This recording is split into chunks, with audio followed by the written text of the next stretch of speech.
Shalom. Renungan kali ini berjudul Kebenaran yang Allah Syaratkan oleh Evangelis Lokamania Prawiro. Apa yang Allah syaratkan dari kita sebagai orang Kristen yang hidup di bawah kasih karunia ketimbang di bawah hukum-hukum agamawi? Kita semua mengerti bahwa kita tidak perlu disunat, mentaati bulan-bulan baru dan Sabat, atau memberi persembahan makanan, anggur, kambing, atau domba yang semua adalah persyaratan dari hukum Musa. Namun tetap ada pertanyaan, apa yang harus kita lakukan? Ini pertanyaan penting dan di luar dugaan. Hanya sedikit orang Kristen yang memberi tanggapan serius pada jawaban ini.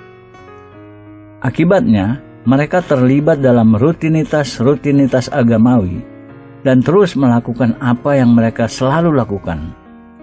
Mari kita lihat dalam kitab Roma. Roma 8 adalah gambaran hidup yang dipenuhi roh. Sebab apa yang tidak mungkin dilakukan hukum Taurat karena tak berdaya oleh daging, telah dilakukan oleh Allah. Dengan jalan mengutus anaknya sendiri dalam daging, yang serupa dengan daging yang dikuasai dosa karena dosa, ia telah menjatuhkan hukuman atas dosa di dalam daging, supaya tuntutan hukum Taurat digenapi di dalam kita, yang tidak hidup menurut daging, tetapi menurut roh. Roma 8 ayat 3 dan 4. Apa yang hukum Taurat tidak bisa lakukan, Allah melakukannya dengan cara lain. Paulus selalu hati-hati menunjukkan bahwa tidak ada yang salah dengan hukum. Ia menyatakan hukum Taurat adalah kudus, dan perintah itu juga adalah kudus, benar, dan baik. Roma 7 ayat 12. Kelemahannya dalam daging manusia, kita tidak bisa mentaati hukum Taurat. Seperti kita sudah lihat dengan jelas, ketika kodrat daging kita dikonfrontasi dengan hukum Taurat, mengakibatkan pemberontakan. Ketika kita mencoba mentaati hukum Taurat, kita menjadi lebih buruk daripada sebelumnya ketika kita tidak peduli mengenainya. Masalahnya bukan pada hukum Taurat, melainkan pada kita. Karena kodrat daging manusia, Allah harus menemukan jalan lain untuk mencapai tujuannya. Untuk melakukan itu, Allah mengutus anaknya sendiri yang serupa dengan daging, karena dosa dan menjatuhkan hukuman dosa kita dalam daging Yesus Kristus disalib. Di sana, di salib, Allah mengeksekusi kodrat daging kita, menangani dosa, menangani daging, dan membuka jalan untuk mendapatkan solusi baru. Kerja alternatif ini digambarkan dalam Roma 8 ayat 4. Supaya tuntutan hukum Taurat digenapi di dalam kita, yang tidak hidup menurut daging, tetapi menurut roh. Frasa kunci di sini adalah persyaratan kebenaran hukum. Dalam Perjanjian Baru ada dua kata Yunani untuk kebenaran. Pertama, dikaisune, yang berarti kebenaran yang abstrak. Dengan kata lain, tidak berhubungan dengan tindakan khusus atau orang. Kedua, dikaioma. Ini kata yang Paulus gunakan dan artinya kebenaran yang dikerjakan dalam tindakan. Jadi kita tidak disyaratkan untuk mentaati hukum, namun kita diharapkan menghasilkan kebenaran hukum yang sudah dikerjakan. Sekarang pertanyaannya, apa kebenaran hukum yang sudah dikerjakan? Kita bisa bertanya pertanyaan itu dengan cara lain. Apa kebenaran yang hukum ingin capai namun tidak menghasilkan? Jawabannya luar biasa sederhana. Kita melihatnya dalam Matius 22 ayat 35-40 yang mencatat insiden minggu terakhir pelayanan Yesus di Yerusalem ketika ia dikonfrontasi dan ditanya oleh pemimpin-pemimpin agamawi. Dan seorang dari mereka, seorang ahli Taurat, bertanya untuk mencobai dia. Ayat 35. Ketika kita membaca kata ahli Taurat dalam Perjanjian Baru, terjemahan yang benar adalah teolog.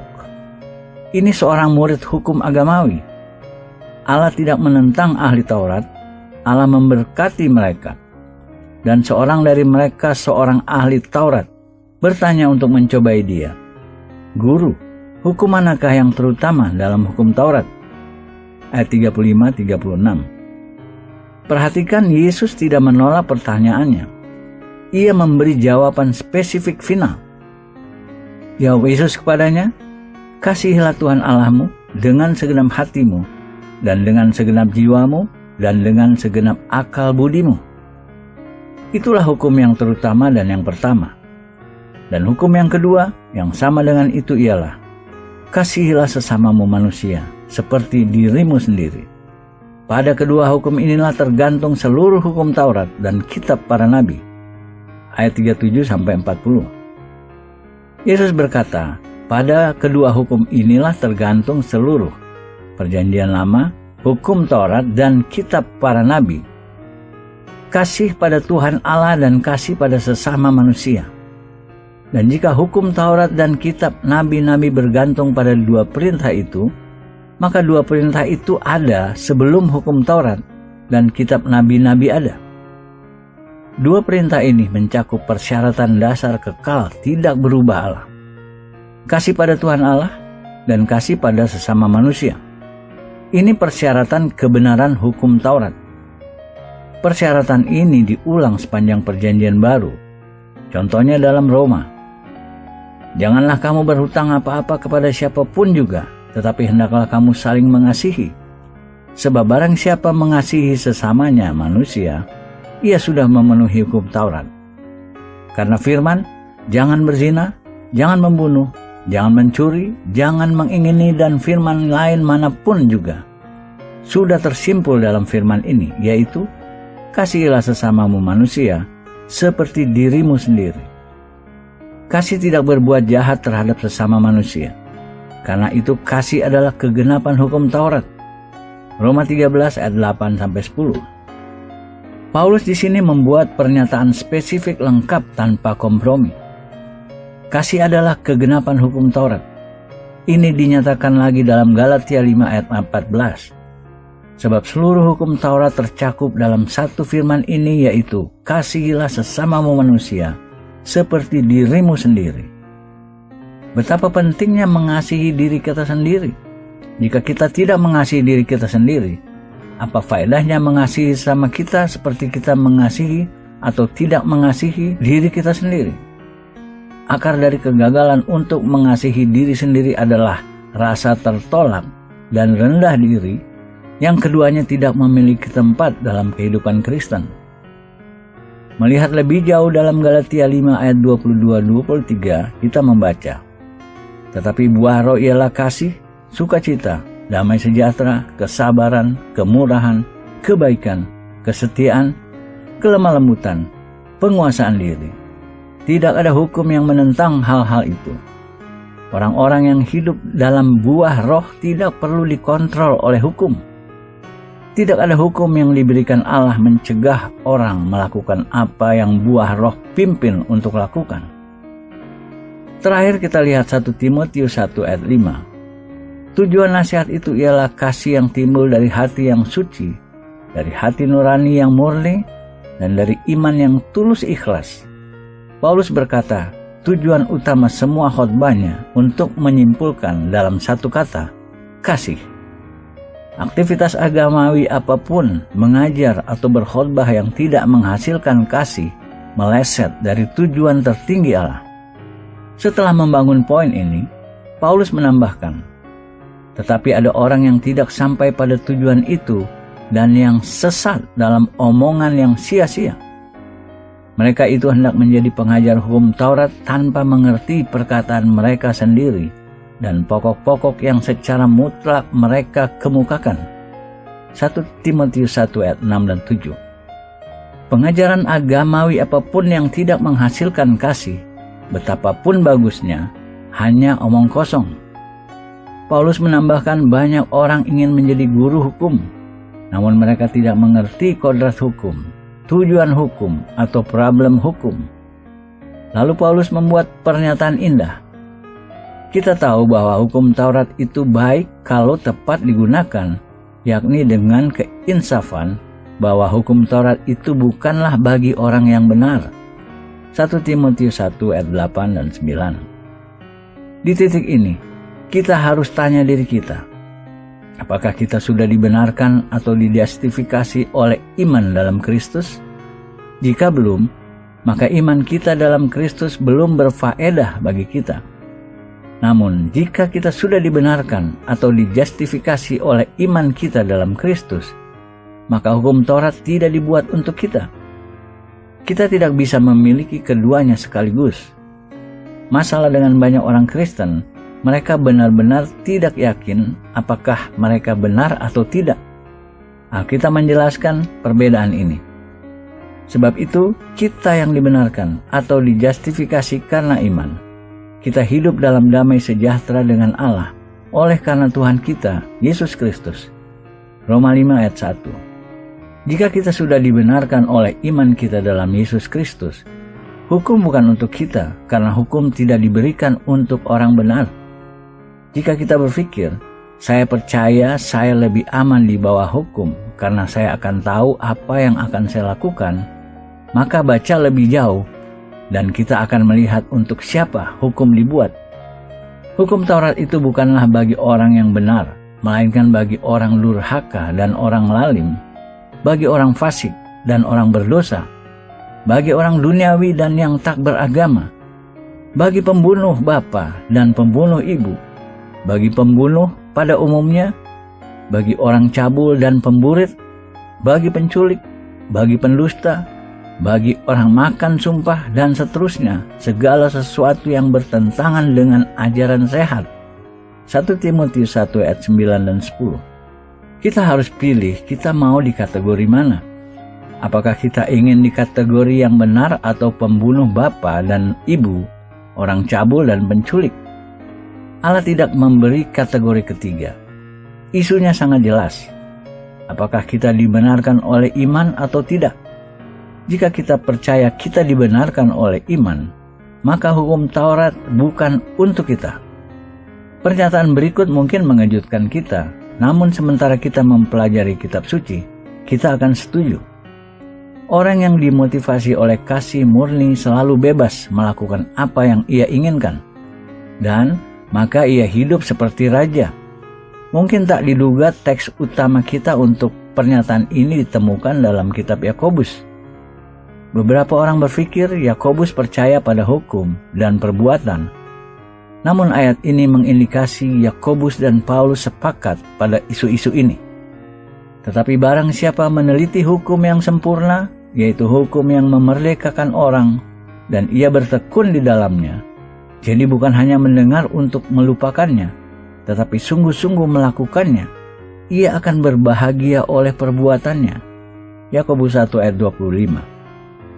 Injil mempresentasi pada kita hukum sempurna, yang adalah hukum yang memerdekakan, hukum kebebasan. Lalu Yakobus melanjutkan tema ini. Akan tetapi, jikalau kamu menjalankan hukum utama atau raja yang tertulis dalam kitab suci, kasihilah sesamamu manusia seperti dirimu sendiri, kamu berbuat baik. Yakobus 2 ayat 8. Yakobus menandai hukum Injil ini dalam dua cara. Hukum kemerdekaan atau kebebasan dan hukum utama, raja. Kenapa? Karena ketika kita dimotivasi hanya oleh kasih murni, kita selalu bisa melakukan apa yang kita ingin lakukan. Tidak ada pembatasan-pembatasan. Orang yang selalu bisa melakukan apa yang ia ingin lakukan bebas dan hidup seperti raja. Ini kehidupan yang Injil presentasikan. Kemerdekaan dan kerajaan melalui kasih. Persyaratan utama kebenaran Allah tidak pernah berubah dari zaman ke zaman. Mayoritas orang Kristen percaya di tengah sejarah manusia, Allah merubah pikirannya mengenai apa yang ia harapkan dari umat manusia. Orang-orang ini percaya sampai titik tertentu Allah mengharapkan manusia suka berperang, menghancurkan kota-kota dan membunuh orang-orang. Lalu tiba-tiba di tengah sejarah Allah merubah pikirannya dan berkata, "Tidak, apa yang aku benar-benar inginkan kasih dan perdamaian." Alur pemikiran pewahyuan kitab suci ini dilebih-lebihkan ketika sebenarnya Allah mempertahankan persyaratan-persyaratan yang sama sejak mulanya. Dalam Injil Yohanes dan surat pertamanya, ia menulis tentang pada mulanya. Kapanpun Yohanes menggunakan frasa ini, ia mengacu pada pasal-pasal pembukaan kitab Kejadian. Judul Ibrani untuk Kejadian adalah Bereshit, yang berarti pada mulanya. Bereshit juga kata pertama dalam kitab Kejadian. Pada pembukaan Injil Yohanes, karenanya ketika ia menulis pada mulanya, ia mengacu pada Kejadian 1 ayat 1. Dalam surat pertamanya ketika ia menggunakan frasa mulanya ini, ia mengacu pada hal yang sama. Saudara-saudara yang kekasih, bukan perintah baru yang kutuliskan kepada kamu, melainkan perintah lama yang telah ada padamu dari mulanya, dari Kejadian 1 ayat 1. Perintah lama itu ialah firman Allah yang telah kamu dengar. 1 Yohanes 2 ayat 7. Yohanes menjelaskan ia bukan menulis perintah baru, melainkan perintah lama dengan cara yang sama, namun baru bukan karena apa yang disyaratkan, namun karena bagaimana ini dicapai. Apa yang tidak mungkin sebelumnya, sekarang dibuat mungkin melalui Yesus Kristus. Persyaratan Allah belum berubah. Cara-cara memenuhi perintah sudah dirubah. Melanjutkan, namun perintah baru juga yang kutuliskan kepada kamu telah ternyata benar di dalam Dia dan di dalam kamu, sebab kegelapan sedang lenyap dan terang yang benar telah bercahaya. Ayat 8. Yohanes menjelaskan artinya dalam ayat-ayat selanjutnya. Barang siapa berkata bahwa ia berada di dalam terang, tetapi ia membenci saudaranya, ia berada di dalam kegelapan sampai sekarang. Barang siapa mengasihi saudaranya, ia tetap berada di dalam terang, dan di dalam dia tidak ada penyesatan. Tetapi barang siapa membenci saudaranya, ia berada di dalam kegelapan dan hidup di dalam kegelapan.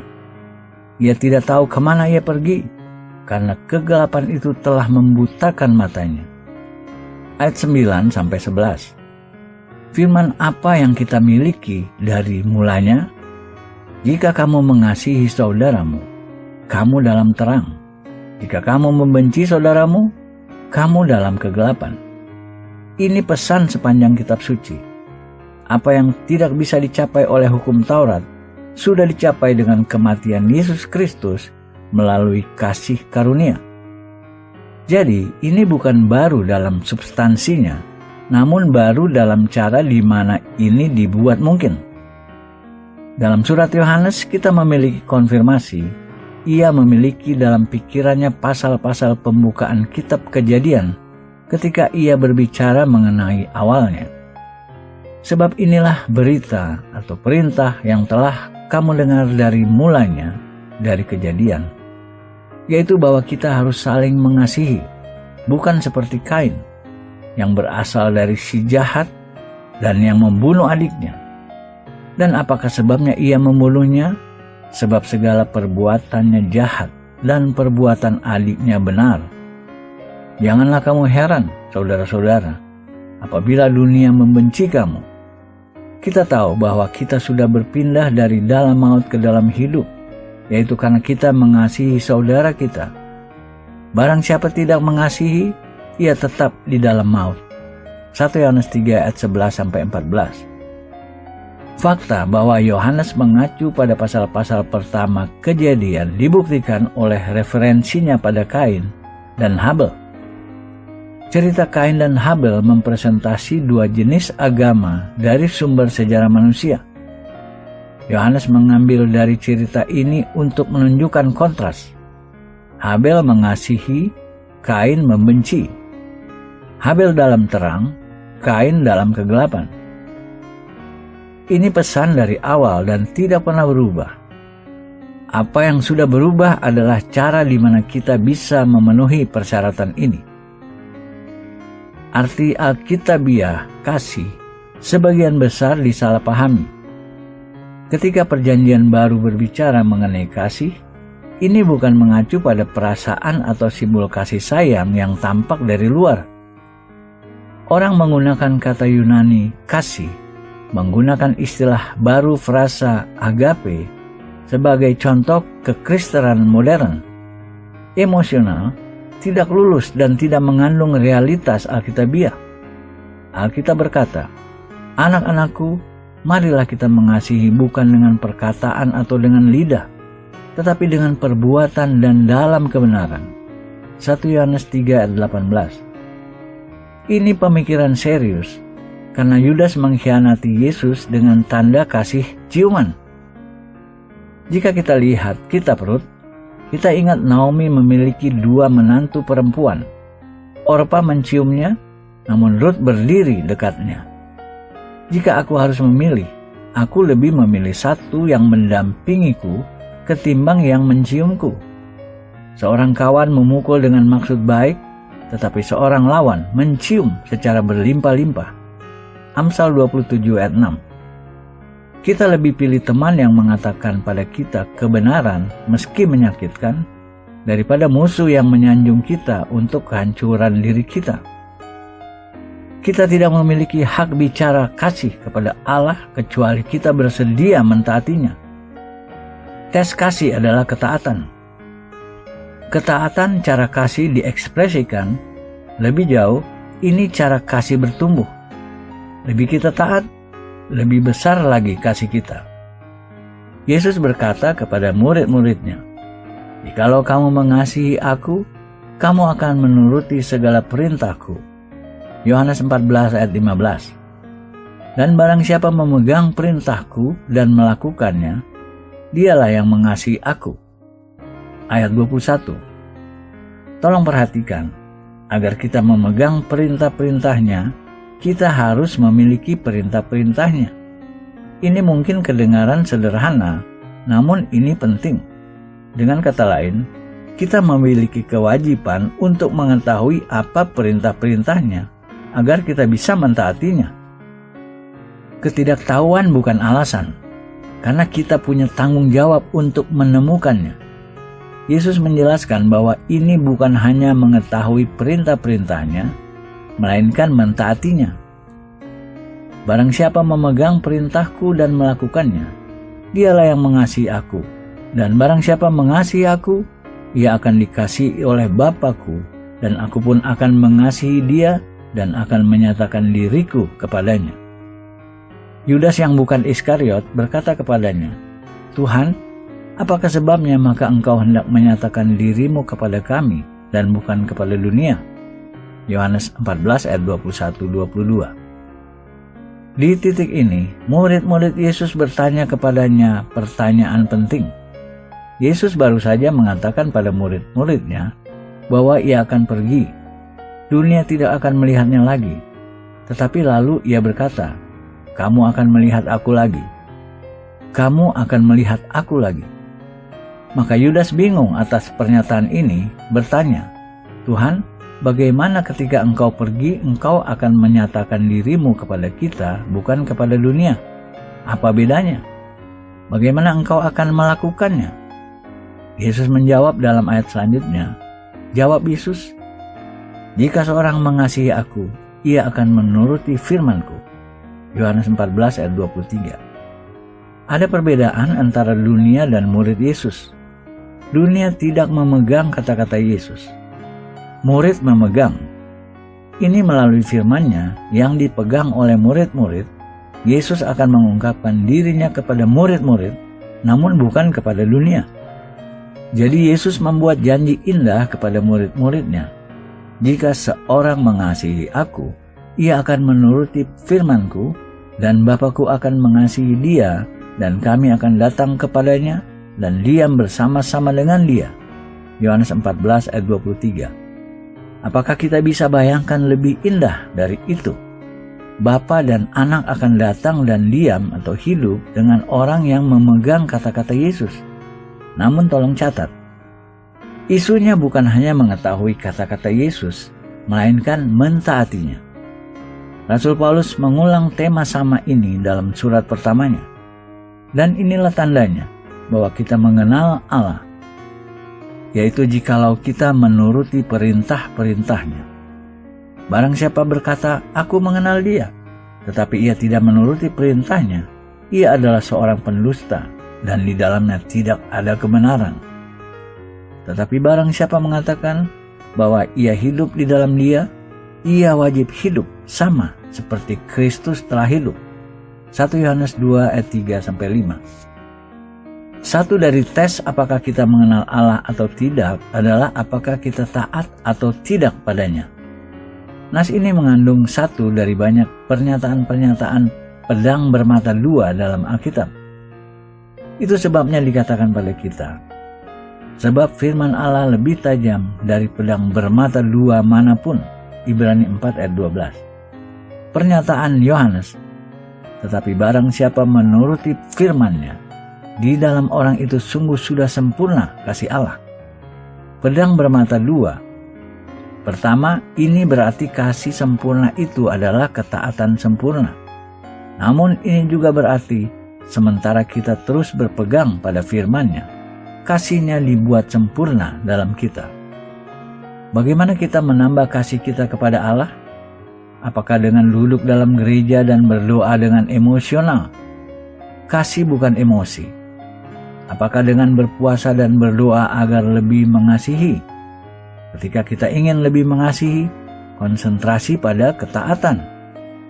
Kita tidak akan lebih mengasihi dengan terus-menerus berpikir tentang bagaimana perasaan kita. Ada bahaya besar menjadi introspektif, menganalisa diri kita dan menunjuk semua kesalahan kita. Lebih lama kita melihat ke dalam diri kita akan merasa lebih buruk pada akhirnya.